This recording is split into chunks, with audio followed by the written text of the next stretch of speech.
Now, does everybody know what the Mishkan was? Mishkan? So in a desert, Kadosh Baruch Hu commanded Moshe Rabbeinu to build the Mishkan. The Mishkan was like the Bet HaMikdash of the desert. No, once as they traveled over the next 40 years, each time they traveled to another location, they took it apart, and then they went to another location, and then they built it again. And then eventually, when Yeshua ben Nun brought Am Yisrael into Eretz Yisrael, they brought the Mishkan with them, and eventually they buried it and hid it somewhere. And we're going to see it, BeEzrat HaShem, when HaKadosh Baruch Hu sent Mashiach, we know that they hid all the pieces of the Mishkan.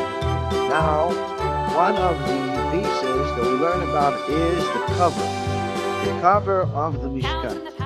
Now, HaKadosh Baruch Hu created the heaven and the earth, created everything that exists in the world.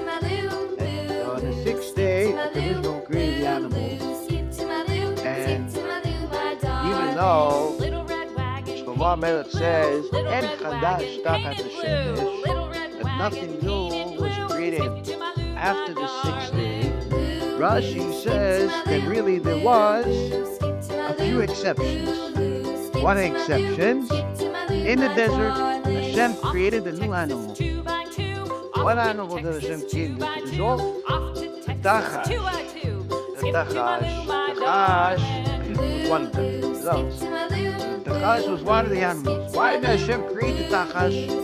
Why did Hashem create the Tachash?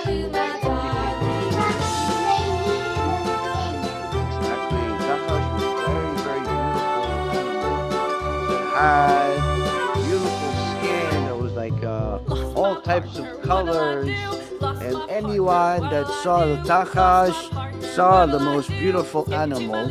And Kadosh Baruch Hu commanded Moshe to take the Tachash and, after he slaughtered the Tachash, to take the skin of the Tachash and spread it all over the Mishkan.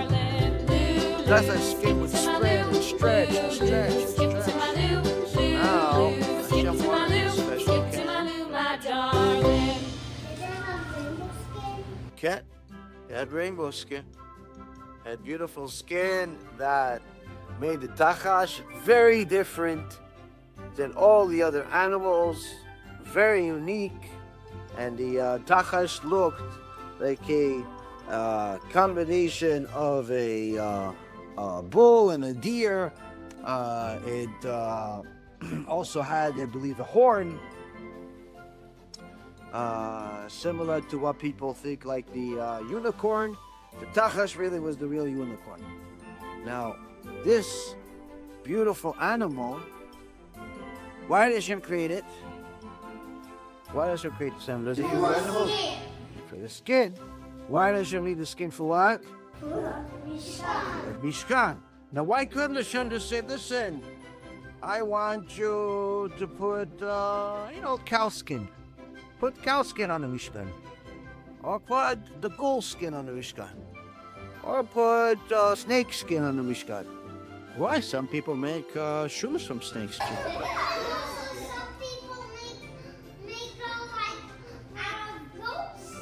So you make all these different things you can make. You can make from, there's some people make shoes, very good quality shoes. I used to have a pair of shoes made from alligator. Yeah, alligator shoes. And they make. Well, I mean, in those days they were, but today I wouldn't wear them. But the point is that all of these animals that Hashem created, He created for the sake of man. He created to help man live in the world. You could eat some of the animals. You could use them to make clothes. You could make them make all types of. So, if all of these animals already exist, that Hashem could easily just tell Moshe Rabbeinu, take the cow or the bull or the goats or the sheep or the snakes or the alligators or the hippopotamus or something else and make it. Why does he have to make the Tachash? Because it's beautiful. Yeah, but the other animals are also beautiful. Yeah, but but then Tash is beautiful. The cover has to. Right. No, what else? What's the other reason? Because it's rainbow. Okay, now what's makes now since it's rainbow, what does that make it special next to everything else, right? Because it's new. It's new. You And see, it's holy. well, it's only holy once it goes on a Bet HaMikdash. Well, it's only holy once it goes on the Mishkan. Before that, it's not holy. It's just another animal. Now, what do we learn from it? We learned that HaKadosh Baruch Hu wanted us to make something special, for the Mishkan, to dress the Mishkan special, just like He wants us, His people, to also dress special. We cannot dress like the rest of the nations. We have to dress special. How special? Just like the Mishkan was modest and covered from the top to the bottom, so much so that the cover of the Mishkan was not all the way to the floor, would even cover a little bit of the floor. Just like the long dresses. It wasn't like some people wear a dress that barely covers their leg. No, it went all the way to the bottom. The Tachash skin covered the entire Mishkan, all the way to the bottom with a little bit. Everything was very symmetrical in the Mishkan. Everything, we knew the exact measurement, where the hole is, what to put in the hole, everything else. And Hashem specifically asked to make the cover for it a little extra long. Not to make it symmetrical, but to actually make it extra long. To cover everything. Why? To make it sanua.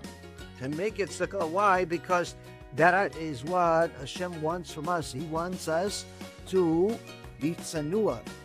Because that's what makes us special. That's what makes us different from the rest of the nations. The Egyptians were not tsanua. The Canaanites were not tsanua. And that's why Hashem hated them. Hashem says, don't do what the Egyptians did. Don't do what the Canaanite queen did. No. They were not tsanua. Am Yisrael, if you want to be special, you have to be tsanua. Just like the Mishkan. Special clothes. And also to know that this is what makes us special. If we dress just like the Goyim, who sometimes they wear clothes and sometimes they don't wear clothes, then we're not different than them. And one of the things that made Am Yisrael special, even when we were slaves in Egypt, is that we didn't change our language, we didn't change our names, and we didn't change our clothing. That means that everyone still had Jewish names, just like everybody here has Jewish names. Everyone had Jewish names. Everyone still spoke the Sfat HaKodesh. They spoke Hebrew, just like we learn Hebrew. And also, everyone still was tsanua. Everyone was still modest. Even though the Egyptians, they didn't have sleeves, didn't have long pants, didn't have clothes. They walked around, lo tsanua. Am Yisrael stayed tsanua, always stayed tsanua. Why? Because that is one of the things that makes us different. That is one of the things that makes us holy. So HaKadosh Baruch Hu wanted us to do that. Now last thing, pay attention. We could have done all of this. We could have done all of this with the other animals. So why did Hashem choose to create a new animal for the Mishkan? But it's new. Right, but why make something new? Why did Hashem decide to make something new? Why couldn't He just use something that exists? He could make a beautiful, any other animal that already exists. Why pick something new? Because it's big. But there's other animals can make them big. There's also the lamb. The lamb was huge. The lamb was like a dinosaur. It's enormous. It's like a mountain. But it made from that. Why make something new? Hashem wanted to teach us something that we have to fulfill today. It's an halakha, where When we come to the Mishkan is a different place. The Mishkan is a place of holiness. The Mishkan is where we connect to Hashem on a very unique level.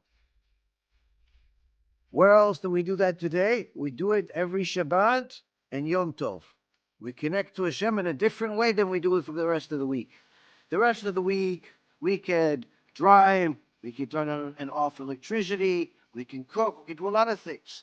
But on Shabbat is a unique time. Yom Tov is a unique time for us to connect to Hashem. So Hashem says, on Shabbat and Yom Tov, you should have something different that you don't wear during the rest of the week, that's just for Shabbat. Have a dress just for Shabbat. Have clothes just for Shabbat. But you don't wear them during the rest of the week.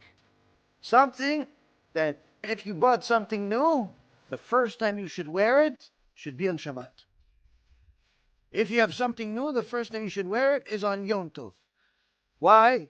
To show that this is different. This was different. So here Hashem, he could have used all of the other animals. He could have used all of the other animals for his Mishkan, but he chose to make something new. Why? Because he wanted us to know that this is different. So it has to be tzanua, it has to be beautiful, and that is one of the ways that HaKadosh Baruch Hu says we can still learn from today in order to be tzanua and beautiful and to connect to Hashem. Alright, BeEzrat HaShem, we'll learn a little bit more later today. Let's say thank you to Hashem. 1, 2, 3. Let's say Baruch Hashem. It's time for us. As I was saying, this is it. So say 1, 2, 3. BHKIDS.